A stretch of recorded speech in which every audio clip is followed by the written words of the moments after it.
Hello there guys, and we are back with another Cryptid Profile. And today we are actually combining Cryptid Profile somewhat with Paleo Profile because we're talking about a proposed post-KPG pterosaur.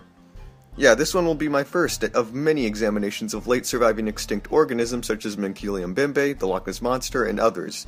Stories of late surviving dinosaurs and pterosaurs are pretty common in the cryptozoology community, but how many, if any, are true is very much debated. Today we are looking at just one, and a nasty, bizarre, and confusing one at that, the Ropen of Papua New Guinea.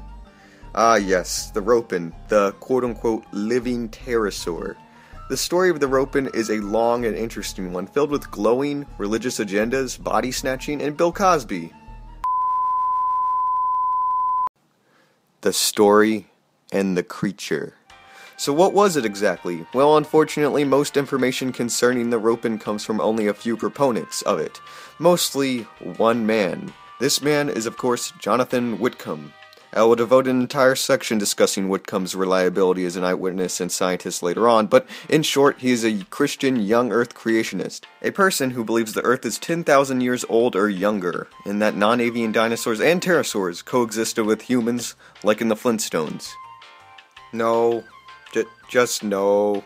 Who traveled to Papua New Guinea on a mission trip to disprove evolution somehow by proving the existence of living pterosaurs in the region. Even though evolutionary theory is one of the strongest scientific theories supported by countless evidences, laws, facts, and is well verifiable and repeatedly testable by simply observing millions of physical evidences ranging from genetics, the fossil record, embryonic development, to homologous structures, to transitionary species, to basically everything we know about biology, and proving the existence of post-KPG pterosaurs would probably strengthen it, if anything. Confirmation bias. Great. Well, anywho, Jonathan traveled to Umbwa Island, Papua New Guinea in 2004. He repeatedly interviewed many natives of the island who spoke of eyewitness accounts of an ancient creature called the Ropen. The Ropen is described as a massive nocturnal flying animal with a wingspan between 16 feet to 23 feet. That's a big gap. And with a tail 23 feet long as well. It has highly reduced hind limbs compared to basically all pterosaurs with virtually no feet or legs, at least according to this eyewitness drawing. Its body seems to be a combination of several fossils, all known in 2004, might I add, from the crest of the extremely famous North American Cretaceous pterosaur, Pteranodon, the long tail with a diamond-shaped vein at its tip of the also famous German Jurassic Rhamphorhynchus, and one eyewitness identifying it as the tiny Jurassic pterosaur from Kazakhstan, Sordez. And guess what? This one was also very famous. It's basically the Indominus Rex of pterosaur, with traits randomly taken from different species of, might I add, famous, well-known ones. It had dark, naked, leathery skin without feathers or fur and basically resembles inaccurate reconstructions of pterosaurs from decades ago. Here's a sketch by Whitcomb. It also digs up people's graves in the night and eats their corpses. Oh, and it also glows in the dark. The vast majority of eyewitnesses don't describe a pterosaur-like creature at all. They simply describe nighttime flashes of lights in the sky. Whitcomb says it's the same creature as the bat-like one described above, and it's simply bioluminescent. Yup, it's a glow-in-the-dark pterosaur. He also believes it's the fiery flying serpent from the Bible, Isaiah 14:29. Many other proponents of the Ropen claim ancient artifacts from Papua New Guinea also provide proof of its existence, and that the creature has been known by the natives as a glowing demon in the night for centuries if not thousands of years on the island. As well as photos of what they believe to be the glowing lights of the Ropen, and last but not least, a video of a Ropen in flight. Oh man, we got a lot to work with on this one. Let's just start out with the principle. The principle. A late surviving pterosaur. I think PhD zoologist and paleontologist Darren Nish says it best in his book Hunting Monsters regarding late surviving pterosaurs. He says the possibility that pterosaurs might have survived beyond the end of the Cretaceous and into modern day is not in principle impossible, but it contradicts the data we have and is not supported by anything other than vague and questionable eyewitness accounts. Sure, it's not impossible, and it sure wouldn't disprove evolution, but we absolutely have no substantial evidence to prove it. All current evidence points to pterosaurs becoming extinct in the KPG mass extinction about 66 million years ago, along with around 70% of all life. We need more than just blurry and disjointed eyewitness claims to refute the fossil record. The famous quote, "extraordinary claims require extraordinary evidence," comes to mind here. Remember, eyewitness descriptions are the weakest form of evidence in really any investigation, everybody knows that. So just keep this in mind. I think the main problem is that the Ropen sounds nothing like a pterosaur at all. Most eyewitnesses describe nothing more than weird, dark, winged creatures. Never does an eyewitness describe any of the unique features of real pterosaurs that are now known. Never do eyewitnesses describe the bizarre air sacs in their wings and all over their bodies, or the hair-like filaments on their bodies that we now know almost all pterosaurs possessed, or the simple fact pterosaurs walked on all fours. Instead, they always describe now inaccurate concepts such as the fact they were covered in naked, leathery, skinny bodies, lacking pinka fibers, pointed wingtips, and flying around on skin-wrapped kite-like bodies, instead of the now bulkier, almost hairy animals with air sacs and rounded wingtips. As Darren Niche puts it, these are cultural anachronisms, not zoological ones. I'm just saying, don't you find it a little weird that these reports of living pterosaurs always seem to fit with what was known at the time and not actually how these animals looked in real life, and according to evidence now later in the future? It's almost as if they are made up or inspired by now outdated reconstructions and not real organisms. In fact, the Ropen is more consistent with the description of Smaug the dragon from The Hobbit than any pterosaur. And that's no joke. It just seems to me like whoever spotted the Ropen doesn't seem to know much about real pterosaurs, and Jonathan Whitcomb, the self-proclaimed modern pterosaur expert, doesn't seem to really know anything about real pterosaurs, considering he doesn't mention these inconsistencies between the Ropen and real pterosaurs, and he believes a serpent is an accurate description of a pterosaur. Well, I digress. Another problem I have with the Ropen is its body shape and traits. They make no sense. The Ropen is literally just a mishmash of random famous fossils known at the time, put willy-nilly into one animal, almost as if it was made up by looking just at a bunch of famous fossils and imagining them as one animal. Again, it has the long tail of Rhamphorhynchus, but the crest of Pteranodon, as well as looking like Sordez to an eyewitness. There are just so many contradictions with that description. Pteranodon and basically all crested large pterosaurs possessed reduced to almost non-existent tails. This is probably because long tails produce drag in flight and waste a ton of energy, while Rhamphorhynchus-like pterosaurs possessing long tails tend to be small and lacking head crests like Pteranodon. And to make things worse, the eyewitness points out Sordez, an animal that has direct evidence it was furry, even though the Ropen is supposed to be naked and lacking any filament integument. And to make things even worse, all these pterosaurs were extinct before the KPG mass extinction. Sordez became extinct in the late Jurassic, Pteranodon became extinct 8 million years ago, 14 million years before the KPG mass extinction, and the Rhamphorhynchid pterosaurs became extinct during the late Jurassic, 82 million years before the KPG. At least with people who say Azhdarchid pterosaurs are still alive makes a little bit more sense considering Azhdarchids did survive until the KPG.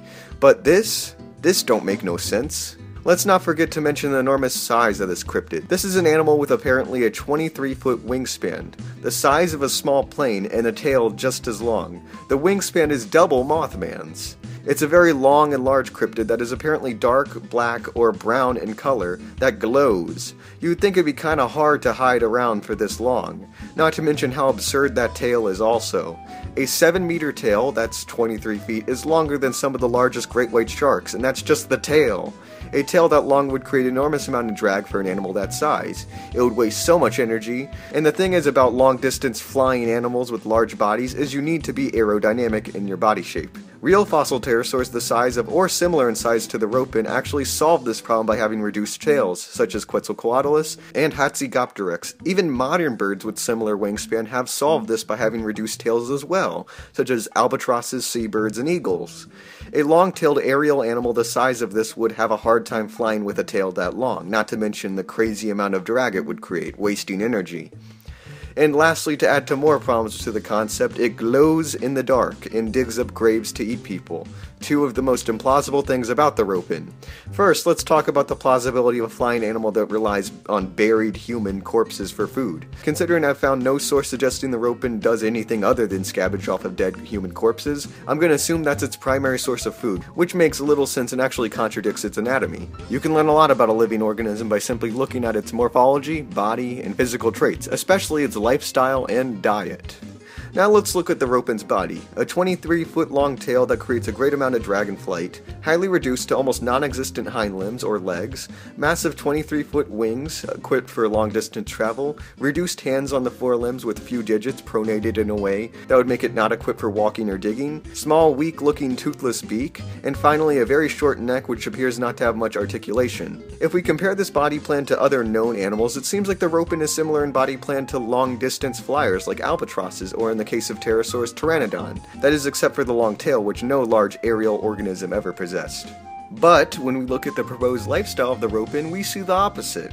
It apparently is a terrestrial scavenger like a ground hornbill or even an Azderkid pterosaur, which have long hind limbs, flat feet for walking, long necks, in the case of pterosaurs, forelimbs and hands adapted for walking and stalking, short tails that don't get in the way, and strong and massive beaks for breaking bone and for reducing the neck action required to reach the ground level.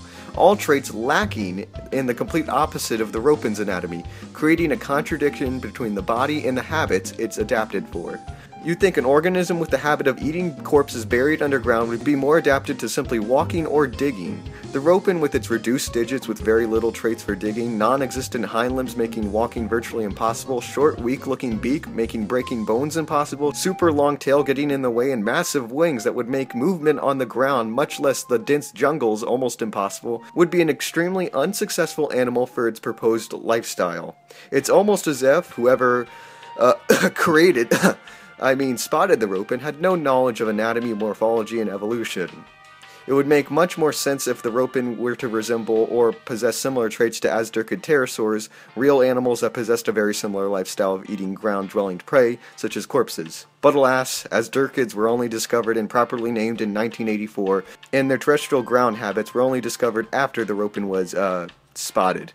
It would be far more logical for the ropens to have long hind limbs with feet instead of non-existent legs, hands fit for walking and digging with large digits with claws, large beaks for crushing, and reduced wings and tail due to a more terrestrial lifestyle, as well as other traits that seem to be entirely absent in the ropen, even though apparently they evolved to feeding habits that would require such traits.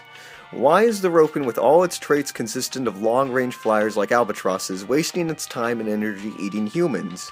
You'd think with the ropen's primary food source being buried underground, it would be more evolved and adapted for digging than to flying. It doesn't sound like the ropen can even dig well, judging by its body descriptions.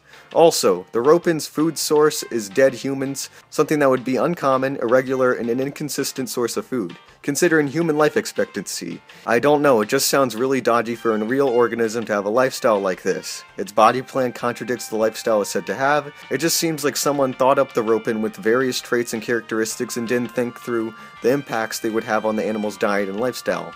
It don't make no sense. And oh man, now for the big one, bioluminescence in a terrestrial vertebrate. Bioluminescence has never been recorded in any terrestrial vertebrate. It has been observed in marine vertebrates and invertebrates as well as some terrestrial invertebrates, but tetrapods? Never. We for some reason have found no bioluminescent amphibians, lizards, mammals, or birds. I'm not really sure why, but regardless we have no evidence to say any bioluminescent tetrapods existed, and thus the ropen's glowing body makes zero sense. It contradicts all the known evidence of all tetrapods that have ever existed. Also, why does the ropen have a glowing body? Does it use it to communicate? Does it use it to hunt? No one has really tried to ask these questions to my knowledge. It's just flying fiery serpent.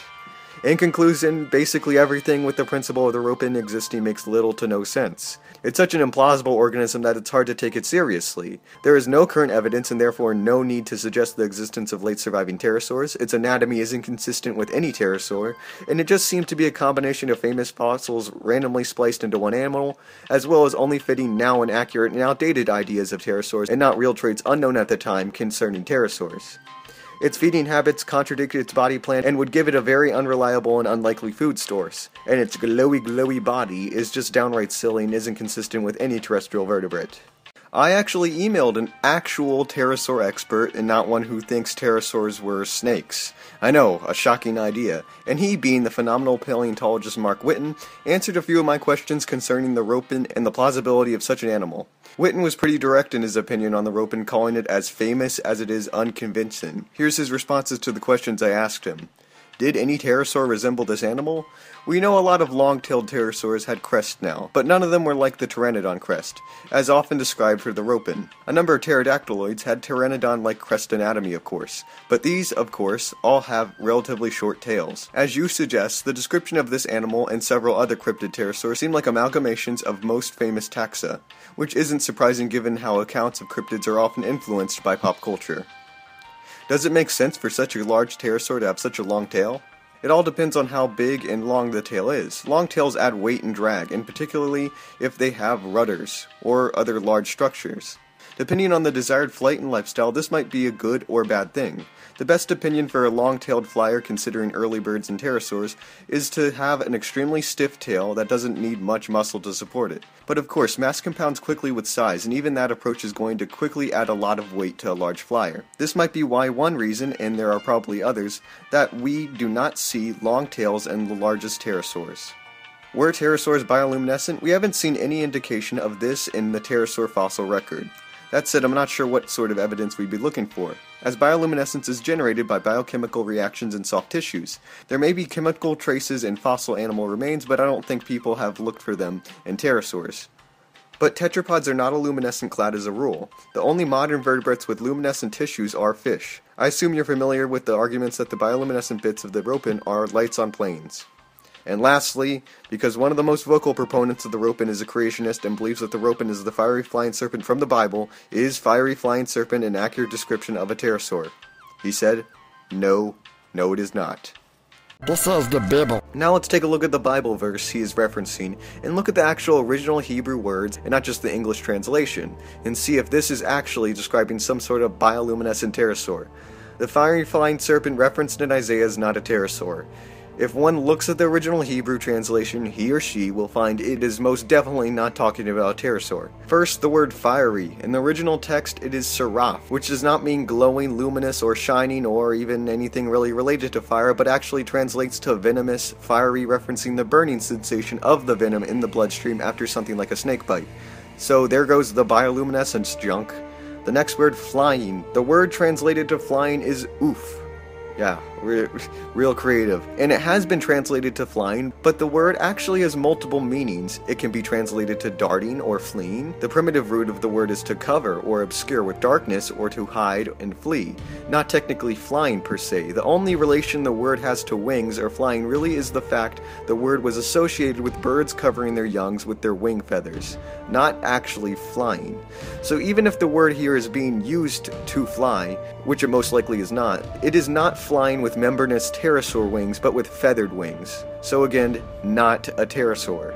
The next word is serpent, which is again seraph, which numerous times in the Bible is always referred to regular known snakes, normally venomous ones, not pterosaurs, such as in Deuteronomy 8:15, where it is described alongside scorpions, reinforcing the concept that they are simply poisonous or venomous snakes that would have been encountered by the Hebrews. If the Hebrews were describing an unknown animal, they would have used a different word to describe it than seraph.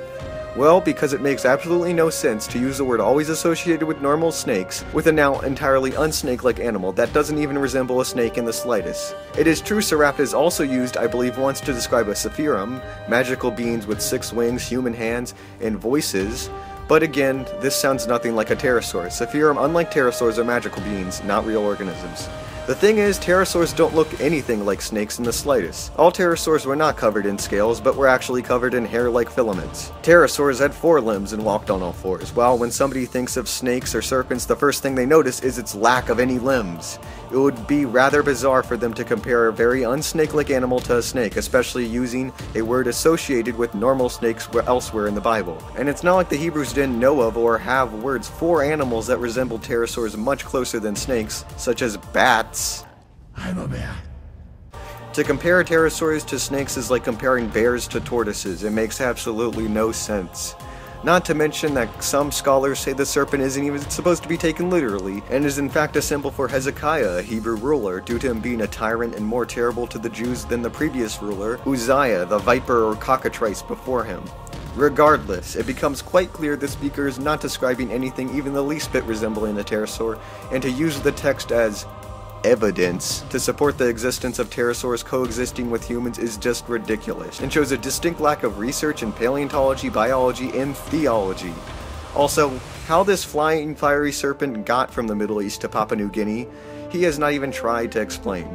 Ancient aliens. evidence. Now, creationists and Ropen proponents alike claim that the Ropen is an integral part of Papua New Guinea culture and can be seen in ancient artwork and religious beliefs. And you'd think if such a creature existed and was encountered relatively often, it would be very common in the culture and be written about and depicted a lot. So I decided to investigate the evidence of the Ropen in pre-European Papua New Guinea culture. And if I found evidence of a pterosaur-like animal in their culture before Europeans influenced the people, that would be pretty good evidence to support the Ropen as a real creature. But after a thorough and extensive search through various websites, books, encyclopedias, and other sources of Papua New Guinea or oceanic culture and mythology, links in the description, I found absolutely zero evidence nor anything vaguely describing anything the least bit resembling the Ropen or anything describing a glowing flying demon that terrorizes natives and digs up corpses. That is, except for creationist and or Ropen promoting websites. The closest thing I got to a legend regarding a luminous flying being in Papua New Guinea culture and mythology was one of the Papua New Guinea creation stories, the Leg Child, or Dudugera, a being who was birthed out of a cut of his mother's leg, and in some stories where a fish brushed up against her leg. Dudugera was bullied and mocked, and eventually he became the sun, and soared into the sky and burned the landscape with his fire. It wasn't until his mother threw lime juice at him, creating the first clouds, and thus shade from the sun's rays, did the apocalypse stop. I found no references to grave-digging spirits that glow in the dark, nor did I find anything related to bat-like demon flyers in the night. You'd think with numerous accounts and descriptions over hundreds if not thousands of years, as well as an entire part of their culture allegedly devoted to this being, as claimed by creationists and Ropen proponents, any smallest bit of pre-21st century evidence of the Ropen in their culture would exist. But nope. Hey, I might be missing something, but after a lengthy search for any evidence I have turned up nothing. You can check for yourself, but I myself found nothing. Absolutely zero of the anthropologists or sources I found reference anything the least bit describing a Ropen or any luminous glowing demon that flies. It's funny that the only sites that I found claiming that Papuan or oceanic cultures described and worshipped this being, or really anything related to the word Ropen and other names used to describe this creature, were creationists or Ropen promoting websites. You'd think if it's true, we'd at the very least have a few non-creationist, non-Ropen promoting sources referencing this mythical creature, right? But I guess only creationists and the Ropen lovers know about it. Yeah, makes sense. If anyone can point me to a non-creationist, non-Ropen promoting, reliable scientific source referencing the Ropen in Papuan culture, please post a comment to me. But currently, after being unable to find any reference of the being outside of creationists or Ropen promoting sources, I have to suggest that the entire Ropen thing is just a construct of post-European and post-Western influences and not some ancient integral part of Papuan or oceanic cultures. I encourage anyone to provide me with any evidence proving otherwise, and it would be greatly appreciated, but until then, this is my conclusion based on the evidence I've seen. I also found people claiming statues and figurines, such as this one, are depictions of the Ropen, such as Cryptid Wiki's traditional statue of Ropen from the upper river in blah blah blah Papua, Indonesia. Not only is this pose impossible for really any pterosaur to be in, pterosaurs were quadrupeds remember, but a few of these alleged statues depicting the Ropen I was able to trace to auctioneer websites for artifacts. The website says nothing even associating the figurine with the Ropen, demons, glowing lights, or graves. All it says is this: Ramu River ancestral figure, Papua New Guinea, 20th century. Wakam village ancestral figure, blah blah blah blah. In tribal mythology, these elongated figures with hooked noses are thought to represent important ancestors, half human, half eagle. Or this, oceanic spirit fetish figure. Blah blah blah, circa 1950s, protective figure used for sorcery and healing. Or this, Wakam Birdman ancestral figure. All these source websites say they're ancestral bird person spirits, half human, half sea eagle. Bird person! Not pterosaurs. It seems people have straight up lied on many websites about the origin and meaning of these statues. And it's not like these statues look like a pterosaur or anything. It looks like a guy with a weird tribal hook nose, mask, and possibly an erect penis. Why the heck do I always talk about penises on this show? They ain't Ropens. They're just penises. Wait, what? Again, the ancient or traditional evidence of Ropens I've been able to track down is non-existent. And it almost seems like the Ropen is an entire Western invention created during the late 20th century or the early 21st century. The evidence. Most, if not all, the evidence of the Ropen is, well, dodgy or explainable. First, let's look at the video evidence uploaded to YouTube in a video called Ropen Flying Dinosaur. And first of all, if the author of this video is trying to say pterosaurs are dinosaurs, they are not. Again, just because something is a reptile and extinct does not make it a dinosaur. Well, anywho, let's look at the video. After watching it, I'll tell you one thing, the animal in the video is a flying dinosaur, but I don't think it's the kind the author meant. The animal in the video is without a doubt a frigate bird. You can tell just from the distinct wing and body shape. So much for the evidence of the Ropen. Okay, well that stinks. Next up we got photographic evidence from Paul Nation, who is said to have recorded some video of Ropen lights in the sky. You want to see his amazing evidence? Wow. Truly, this is irrefutable evidence of bioluminescent pterosaurs. Yup, that's the evidence. It's stronger evidence of alien UFOs than Ropen's if you ask me.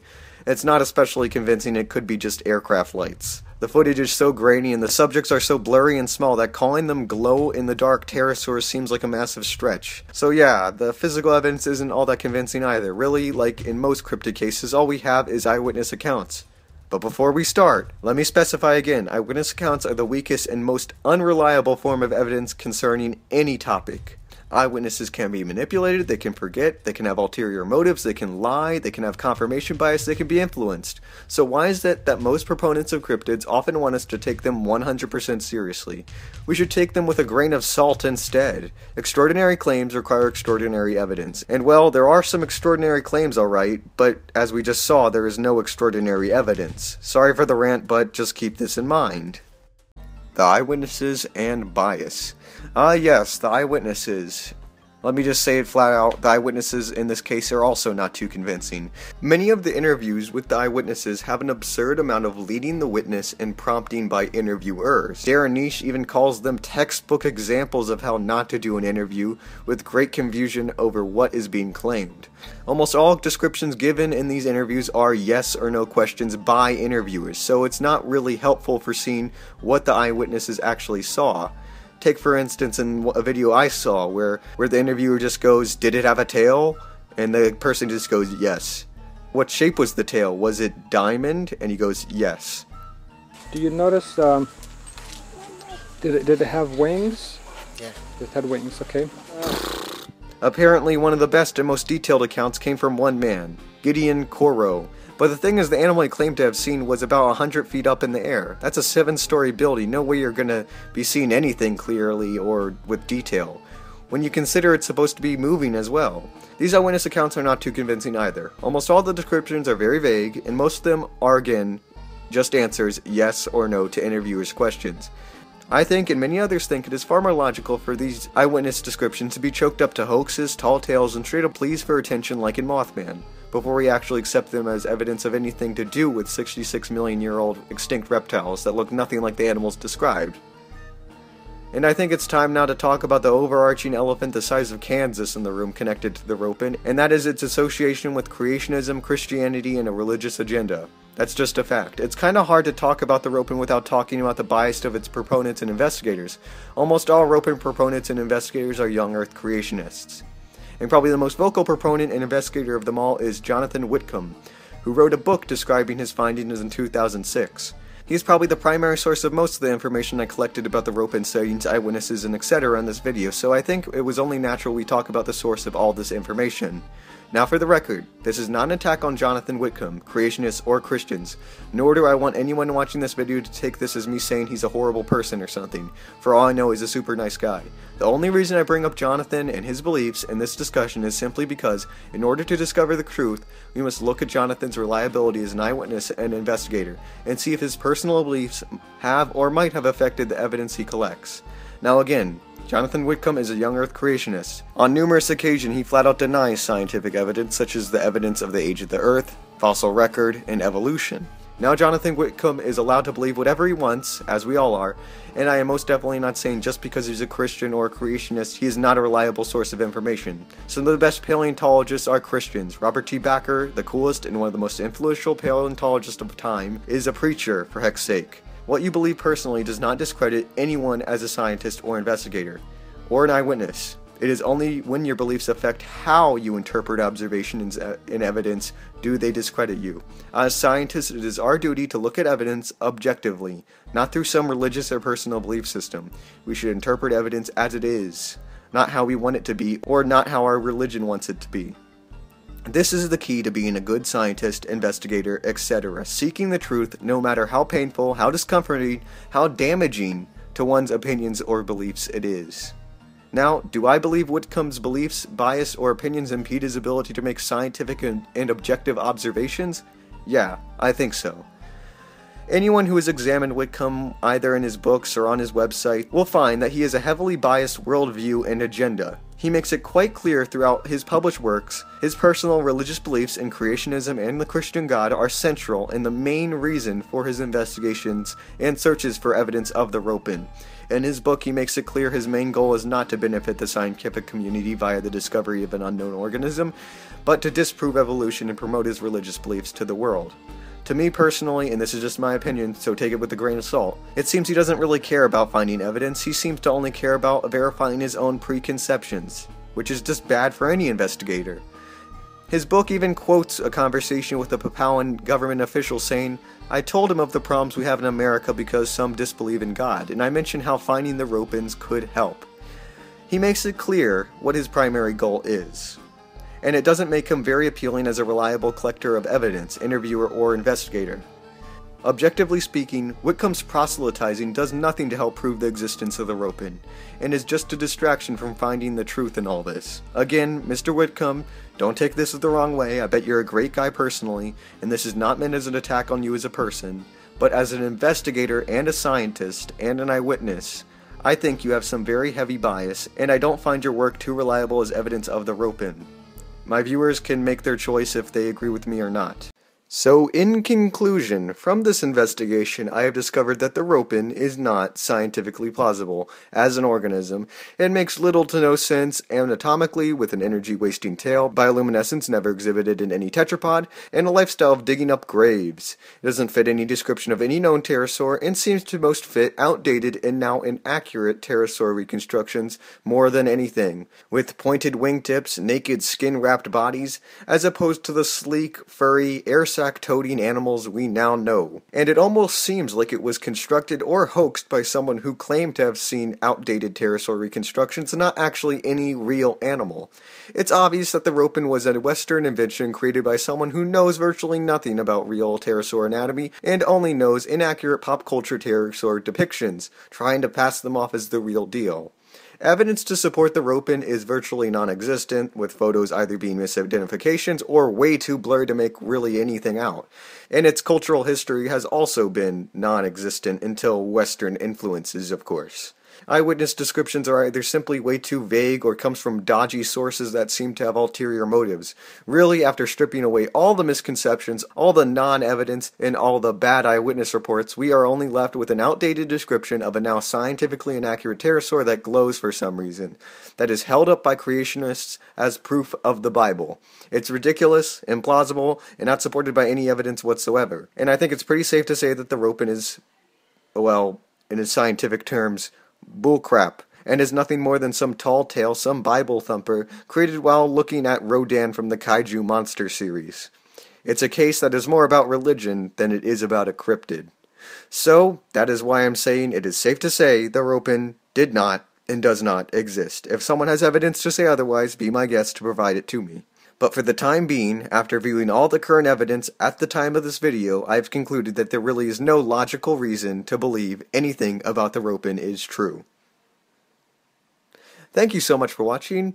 I'd love to talk more and possibly do a what-if scenario, but I think this video has gone long enough. I'll save it for a part 2 vid. Tell me what you think of the Ropen after all the evidence. This video has been a long time coming. I've been waiting a while to put it out and collect all the research. And I was just wanting to say I'm happy to see it published. So, see ya and goodbye. Oh yeah, I made a video without an owl or basking shark joke. Wait, is that in itself an owl or basking shark joke?